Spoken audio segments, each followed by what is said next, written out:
అందుబాటులోకి రావట్లేదు ఎమ్మెల్యేలు.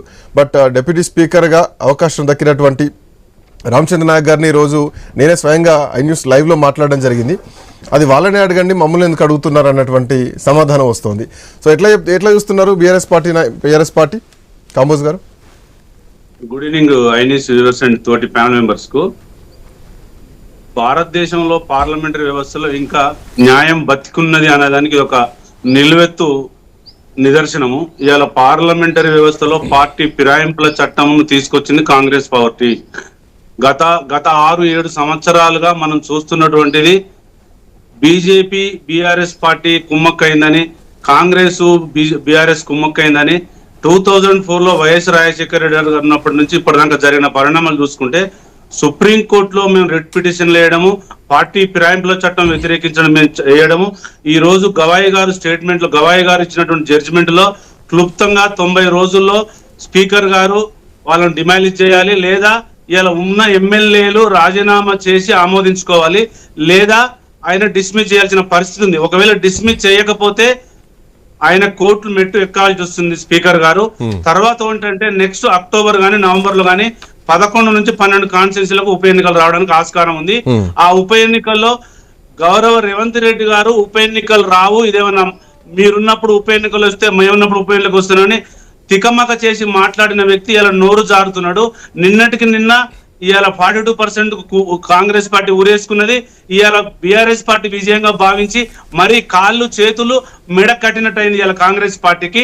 రాబోయే కాలంలో సుప్రీంకోర్టు గైడ్ లైన్స్ పాటిస్తూ పార్టీ ఫిరాయింపుల చట్టాన్ని బతికిస్తూ బీజేపీ యొక్క కాంగ్రెస్ యొక్క లాలూచితనాన్ని బయటపెడుతూ రాబోయే కాలంలో బీఆర్ఎస్ పార్టీ ఈ వచ్చిన ఉప ఎన్నికలను వినియోగించుకుంటుంది.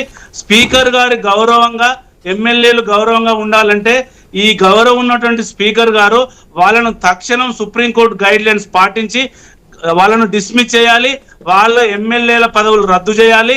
పార్టీలకు అతీతంగా ఎవరు ఇవాళ బీఆర్ఎస్ పార్టీలో జరిగిందంటే ఆ రోజు ఉన్నటువంటి ఎల్పీని మొత్తం మేము విలీనం చేసుకున్నాం తప్ప పార్టీ ఫిరాయింపుల చట్టానికి వ్యతిరేకం కాదు. ఆ సుప్రీంకోర్టు గైడ్ లైన్స్ ను మేము పాటించినాం. ఒకవేళ వాళ్లకు తక్కువ మెజారిటీ ఉండి ఎక్కువ ఎమ్మెల్యేలు రాలేకపోతే మేము దాన్ని ఏకీభవించే వాళ్ళం కాదు. మాకు ఎక్కువ మంది పార్టీ వాళ్ళు వచ్చారు కాబట్టి ఎల్పీ పార్టీని మేము విలీనం చేసుకున్నాం. అది కూడా ప్రజాస్వామ్య పద్ధతిగా చేసుకున్నాం తప్ప సుప్రీంకోర్టు గైడ్ లైన్స్ ప్రకారం చేసుకున్నాం తప్ప మేమేదో పార్టీ ఫిరాయించినట్టు మేమే చేసినట్టు అన్ని తప్పుడు ప్రచారం చేస్తుండ్రు రేవంత్ రెడ్డి గారు.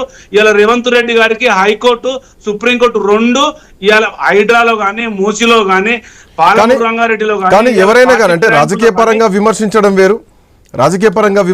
వేరు, ఆధారపూర్వకంగా దాన్ని నిరూపించడం వేరు. సో నిరూపణలకు దిగితే వాళ్ళు మా పార్టీలోనే కాంగ్రెస్ పార్టీలో ఉన్నామని చెప్పి అధికారికంగా ఎక్కడ చెప్పట్లేదు. దానికి సంబంధించినటువంటి ఎవిడెన్స్లు ఇవన్నీ కూడా ఉంటాయి. సో మీరు అన్నారని చెప్పేసి లేదంటే ప్రజలు భావిస్తున్నారని చెప్పేసి ఎవిడెన్స్ లేకుండా స్పీకర్ కూడా నిర్ణయం తీసుకోరు. ఒకవేళ అట్లా నిర్ణయం తీసుకుంటే 10 మంది మీద నిర్ణయం తీసుకుంటారా, అందులో 2-3 మీద మాత్రమే నిర్ణయం తీసుకుంటారా అన్నది కూడా ఒక పాయింట్. ఇదే అంశం పైన కాంబోజ్ గారు మిమ్మల్ని అడుగుతాను. ఒక చిన్న బ్రేక్ తీసుకుందాం. బ్రేక్ తర్వాత డిబేట్ విల్